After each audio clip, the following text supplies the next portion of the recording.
Expression for rotational kinetic energy बघितलं होतं। आज आपण टॉर्कचं डेरिव्हेशन बघतोय, expression for torque acting on a body. Torque acting on rotating the body. What is a torque? Torque is the force. म्हणजे जसं आपण linear motion मध्ये force बघतो तसा रोटेशनल मोशन मध्ये सुद्धा टॉर्क येतो। तो रोटेशनल मोशन मधला फोर्स म्हणजे येतो तुमचा टॉर्क। तो आपल्याला त्याचं एक्सप्रेशन आज आपल्याला शोधायचं आहे। यासाठी डायग्राम मध्ये थोडासा बदल करायचा येणार आहे। तर R1 R2 R3 मास m1 आहे v1 इंटू इथं फक्त तुमचं येणार ते ओमेगा ऐवजी तुमचं इथं अल्फा आहे। आता प्रत्येक वेळी मी तुम्हाला जसं सांगत जाते की जेव्हा तुम्हाला प्रत्येक डेरिव्हेशनचा आउटपुट माहिती पाहिजे, आपण प्रूफ इथं काय करणार आहोत तर torque is equal to I alpha proof करणार आहे। काय प्रूफ करायचं बघा, torque is equal to I alpha, where I is the moment of inertia and alpha is the angular acceleration। आता टॉर्क कसा काढतो तर आपली 11वीतली डेफिनेशन आहे, torque is equal to one force multiply by perpendicular distance. मग force म्हटलं की लिनियर मोशन मधला फोर्स मास इनटू एक्सिलरेशन आणि एक्सिलरेशनचा फॉर्म्युला तुम्हाला यूज करायचा आहे, acceleration is equal to r into alpha. Acceleration वापरताय r इनटू अल्फा। आता ह्या बोर्डवरती म्हणजे इथून 3 डेरिव्हेशन्स असे इथं तुम्हाला सेम पॅटर्न लागणार आहे। पहिले 2-3 पॉइंट हे सेम लागणार आहे, त्यामुळे मी इथं हे डिलीट केलेलं नाही आहे। आता जो पार्ट तुम्हाला नाही लागणार तेवढाच मी डिलीट करते।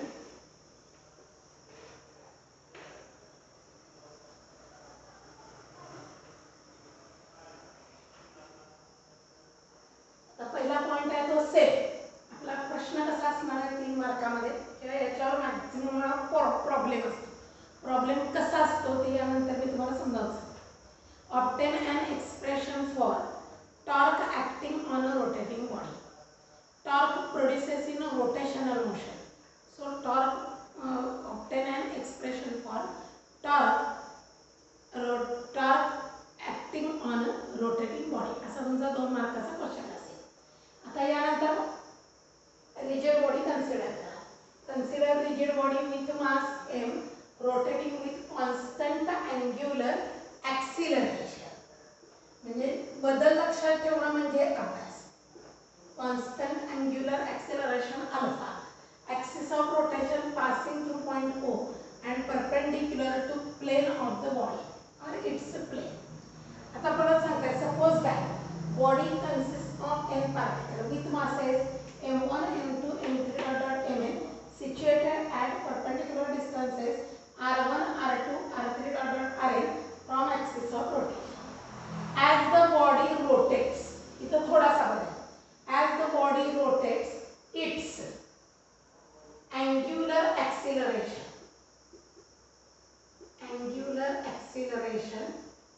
of each particle remains same but its angular acceleration same राहतं, मात्र याचं लिनियर एक्सेलरेशन बदलतं। म्हणून as the body rotates its angular acceleration of each particle remains constant or same but its linear acceleration is different। linear acceleration is different। हा point का angular acceleration alpha केलं, काल omega होतं, आज आपण angular acceleration घेतलंय, काल angular velocity घेतली। आता इथं हा पॉइंट सेम, हा पॉइंट मध्ये काही चेंज नाही। इथं body rotates with its angular acceleration. आता अँग्युलर ॲक्सेलरेशन डिनोट करता alpha, each particle remains same but its linear acceleration is different। यानंतर आपण बघतोय 4th पॉइंट। आता यासाठी आपण पार्टिकल कन्सिडर करणार, कालही केला होता, आजही आता कसं पार्टिकल कन्सिडर करता। Consider particle consider first particle with mass m1 and acceleration, linear acceleration घेतोय, linear acceleration a1.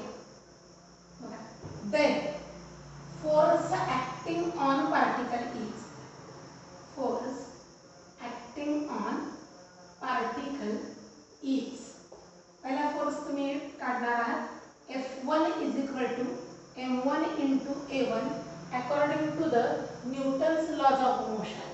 न्यूटनचा third law आहे. थर्ड लॉ काय सांगतो तुमचा, rate of change of angular momentum with respect to time. Rate of change of angular momentum with respect to time is equal to the force. हा तुमचा law आहे. त्याप्रमाणे F1 बरोबर m1 into a1. We know that, तुम्हाला माहित आहे, काय माहित आहे, a1 ची किंमत सांगायची. We know that a1 is equal to r1 into alpha. Therefore F1 is equal to m1 multiplied by r1 multiplied by alpha. हा झाला तुमचा फोर्स. आता तुम्हाला काय काढायचं आहे, तर टॉर्क बरोबर I into alpha. I यायला पाहिजे. I म्हणजे मोमेंट ऑफ इनर्शिया. आता फोर्स हा झाला एक फोर्स तुम्हाला मिळाला. कोणता मिळाला, एका पार्टिकल वरचा फोर्स तुम्हाला मिळालेला आहे. पार्टिकल आता दुसरा घेतला तर F2 येईल, m1 into r1 into alpha. पण यासाठी आपल्याला आधी टॉर्क काढायला पाहिजे. हा फोर्स झाला. टॉर्क काढण्यासाठी टॉर्कची डेफिनेशन आहे 1 force multiply by perpendicular distance. मग इथून परपेंडिक्युलर डिस्टन्स पार्टिकल पर्यंत r1 यावर ऍक्ट होणारा फोर्स. आता इथं तुम्ही डायग्राम मध्ये v1 p2 pn याऐवजी तुम्ही f1 f2 fn हे फोर्स ऍक्ट करू शकता. आता इथे घ्या फोर्स, आपण स्मॉल ने दाखवूया. f1 इथे घ्या f1 m1 into m. आता तुमच्या टॉर्कची definition, torque acting on particle is, torque acting on particle is, torque is equal to force multiplied by perpendicular distance. Therefore τ1 is equal to F1 multiplied by R1. Therefore F1 is m1 r1 square multiplied r1 alpha multiplied by r1. τ1 तुम्हाला मिळाला m1 r1 square alpha. Similarly for second particle, direct for second particle, τ2 is equal to m2 r2 square alpha. For nth particle साठी काय आला, τn is equal to mn rn square multiplied by alpha. हे झालं प्रत्येक particle वरती act होणारा torque. आपल्याला काढायचा या रोटेटिंग बॉडीवरचा टॉर्क काय. म्हणून fifth point, torque acting on rotating body is equal to the, सगळ्या टॉर्कची बेरीज is equal to the sum of torques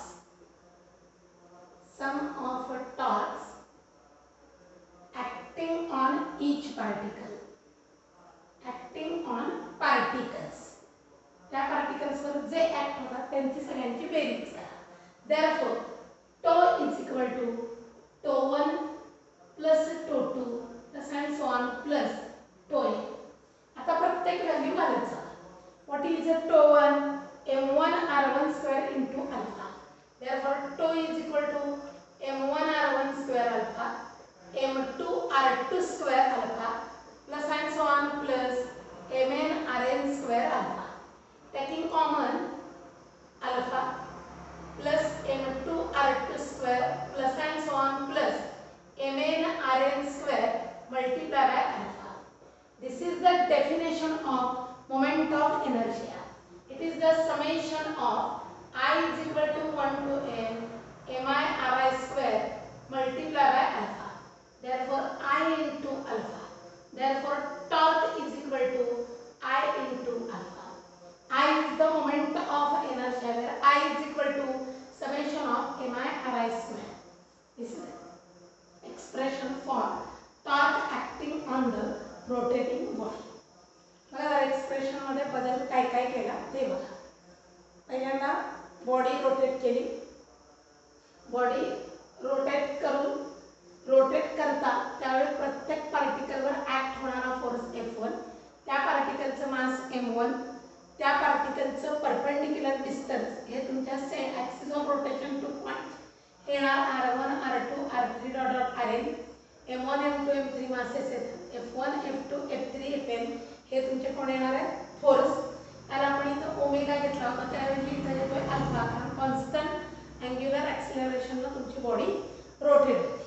त्याप्रमाणे पहिला पॉईंट आम्ही घेतला, consider rigid body with mass m rotating with a constant angular acceleration alpha, axis of rotation passing through point O and perpendicular to axis of rotation.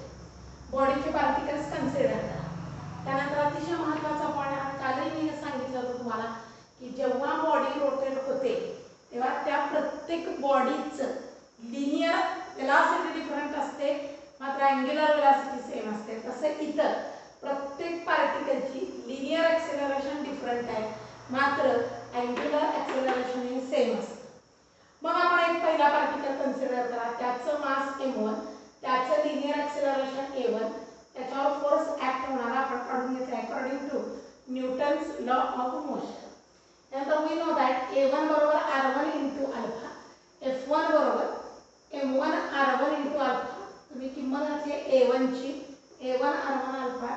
हे derivation आपण 11वीत म्हणजे याचा formula फक्त थोडासा बघितलेला आहे. ॲक्च्युअली डेरिवेशन याचा नाहीच आहे. Torque acting on particle is a torque is equal to force into perpendicular distance. Perpendicular म्हणजे ॲक्सिस टू पॉइंट हे जे डिस्टन्स आहे, कारण हा ॲक्सिस या प्लेनला परपेंडिक्युलर असतो, त्यामुळे हे जे डिस्टन्स आहे ते नेहमी परपेंडिक्युलर असतं. F1 इंटू R1, F1 ची व्हॅल्यू बघा M1 R1 square into alpha. एका पार्टिकलचा तुम्हाला काय मिळाला टॉर्क मिळाला. सेकंड पार्टिकलचा टॉर्क काढून घेतला, तसाच nth पार्टिकलसाठी काढून घेतला. बॉडी रोटेटिंग बॉडीवरचा टॉर्क आपल्याला शोधायचा आहे, म्हणून सगळ्या पार्टिकलच्या टॉर्कची बेरीज केली. टॉर्क बरोबर M1 R1 square alpha, M2 R2 square alpha, Mn Rn square alpha. Common निघाला इथं alpha. Summation of mi ri square into alpha, torque बरोबर I into alpha. This is the expression for torque acting on a rotating body. यानंतर angular momentum तुम्हाला घ्यायचे. Same concept, diagram थोडीशी बदल. Expression for angular momentum, angular momentum of rotating body. जसं आपण यामध्ये याच्यापूर्वी linear motion बघितली. लिनियर मोशन मध्ये आपण लिनियर मोमेंटम बघितलं. लिनियर मोमेंटम डिनोट केलं होतं P. P बरोबर mass into linear velocity.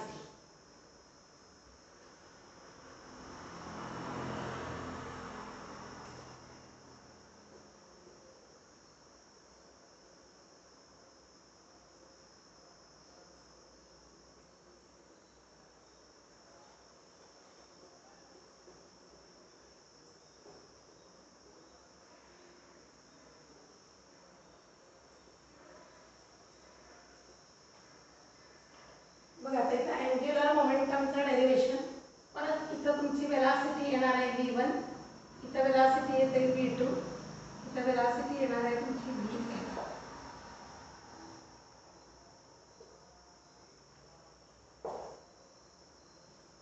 Diagram मध्ये पहिली डायग्राम जी होती तीच काढली. आता इथं परत ॲक्च्युली होते तेच पॉईंट, पण परत एकदा आपण लिहूया. आता परत सांगूया काय सांगता, what is a angular momentum. Question एकदम सिंपल आहे. Define angular momentum. State its SI unit and dimension. हा पहिला तुमचा 1 किंवा 2 मार्काचा क्वेश्चन आहे. अँग्युलर मोमेंटम म्हणजे काय. मग अँग्युलर मोमेंटम म्हणजे काय येतं तर द प्रॉडक्ट ऑफ बघा प्रॉडक्ट कुणाचं आहे, अँग्युलर मोमेंटम डिनोट तुम्ही करणार आहे एल, डिनोट करता एल, एल बरोबर आय इंटू ओमेगा. आय म्हणजे मोमेंट ऑफ इनर्शिया आणि ओमेगा म्हणजे रेडियन पर सेकंड. म्हणून याची definition omega is angular velocity, याचे युनिट रेडियन पर सेकंड, आयचे unit KG metre square. The angular momentum of a rotating body is defined as the product of moment of inertia and angular velocity of a body, of rotating body. ही झाली त्याची about given axis of rotation, दिलेल्या axis of rotation प्रमाणे. किंवा मग अशी सुरुवात तुम्ही करू शकता, the angular momentum of rotating body about given of axis of about given axis of rotation is defined as the product of moment of inertia and angular velocity of that body. अशी definition तुम्ही सांगू शकता. आता अजून एका प्रकारे हे झालं तुमचं आय आणि ओमेगा मध्ये. अजून एका प्रकारे पण तुम्ही डिफाइन करू शकता, angular momentum of rotating body about given axis of rotation is defined as the product of linear momentum and perpendicular distance between axis of rotation and a point. कुणामधलं परपेंडिक्युलर डिस्टन्स घेता, axis पासून जिथं point तुमचा particle place केलेला आहे तिथपर्यंतचा distance म्हणजे तुमचा R sine theta. हा वेक्टर फॉर्म मध्ये तुम्ही लिहू शकता.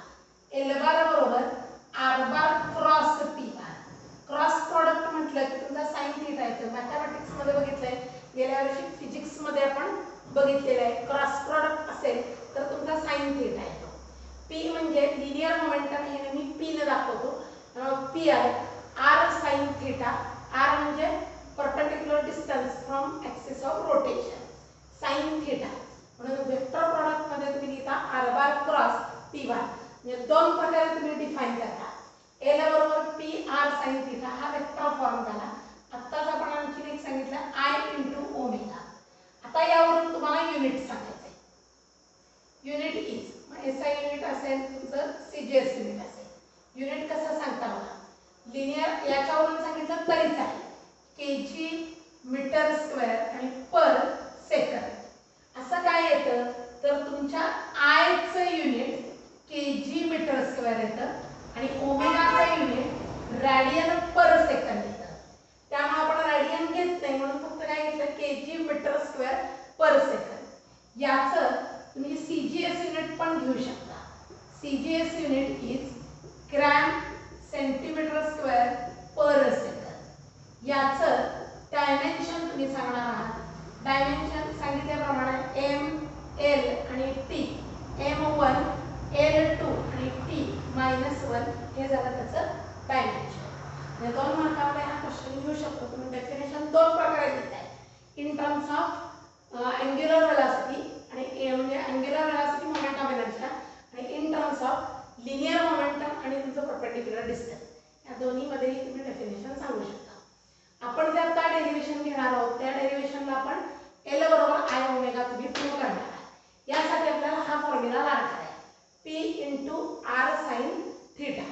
पण theta is 90 degree. 90 degree angle असल्यामुळे साइन 90 ची किंमत 1 येते. त्यामुळे P multiply by R. P म्हणजेच तुमचा लिनियर मोमेंटम येतो. लिनियर मोमेंटमचा फॉर्म्युला अजून एका प्रकारे तुम्ही एल सांगू शकता. एल बरोबर पी मल्टिप्लाय बाय आर. हे P R sine theta. Theta बरोबर 90 त्यामुळे साइन 90 1 येतो. पी म्हणजेच mass into velocity, linear momentum.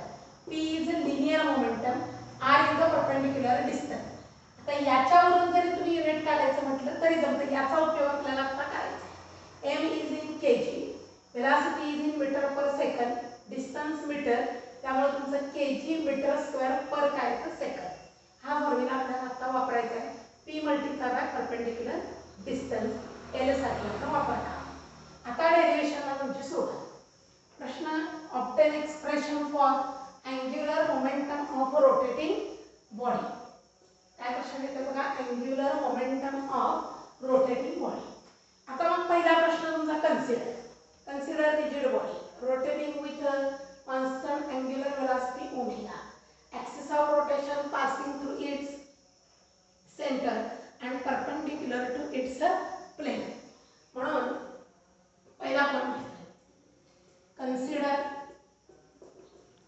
rigid body, rotating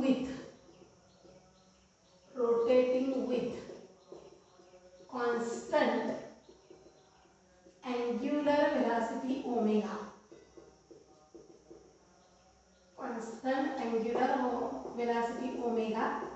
at this point axis of rotation passing through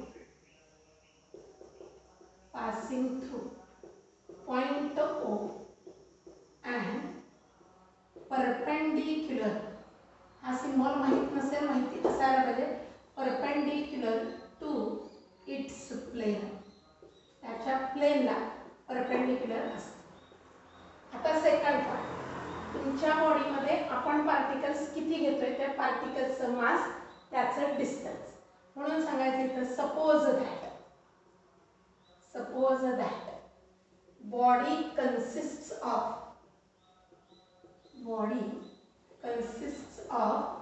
n particles with masses m1, m2, m3 mn situated at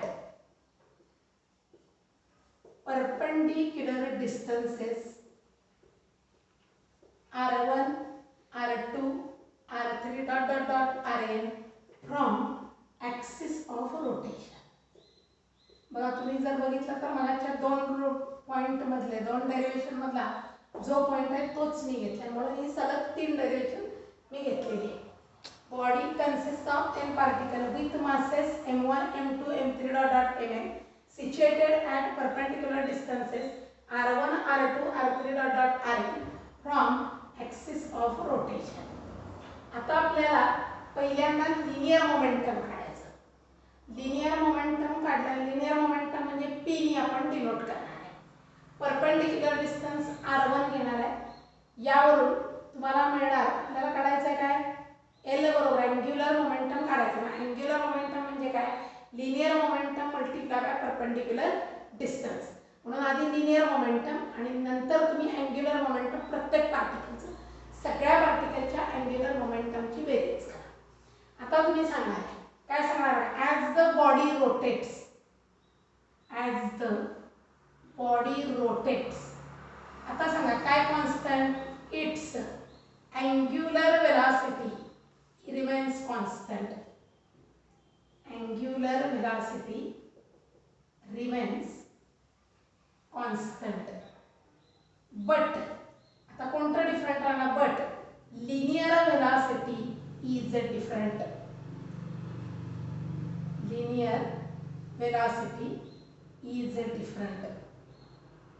प्रत्येकाची linear velocity ही different असते आणि याची angular velocity ही same असते. मग fourth point, आता याचं linear momentum आधी काढून घ्यायचं. The linear consider first particle, पहिला पार्टिकल तुम्ही कन्सिडर करा. Consider first particle with mass m1 and perpendicular distance r1. एक पार्टिकल कन्सिडर करा, त्याचं मास m1, perpendicular distance r1. Therefore linear momentum, अतिशय महत्त्वाचा point, linear momentum of first particle is, पहिल्या पार्टिकलचा linear momentum सांगून घ्या. मग लिनियर मोमेंटम p1 बरोबर मास मल्टिप्लाय बाय वेलॉसिटी, काय बघा, mass multiply by velocity. But परत v1 तुम्हाला माहित आहे, v1 is equal to r1 into omega, where omega is the angular velocity. Therefore p1 is equal to m1 r1 into omega. यानंतर तुम्ही बघणार आहात अँग्युलर मोमेंटम, यालाच तुम्ही लिनियर मोमेंट ऑफ मोमेंटम म्हणजेच लिनियर मोमेंटम असं, मोमेंट ऑफ मोमेंटम म्हणजेच angular momentum. Therefore angular momentum or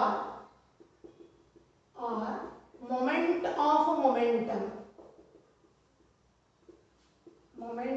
momentum of first पहिल्या पार्टिकलचा अँग्युलर मोमेंटम काढतोय, यालाच तुम्ही मोमेंट ऑफ मोमेंटम म्हणता. Is L1 is equal to P1 multiply by perpendicular distance. मगाशी आपण बघितले linear momentum multiply by perpendicular distance म्हणजेच angular momentum. Therefore m1 r1 omega multiply by r1 म्हणजेच m1 r1 square multiply by omega.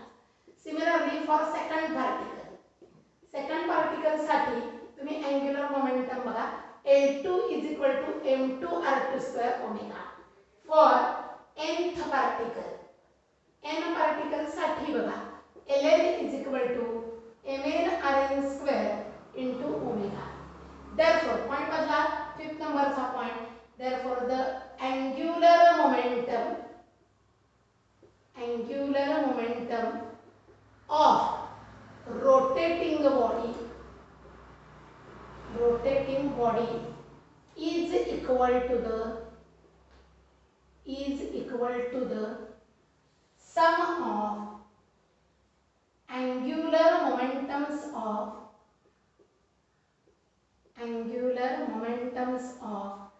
all particles.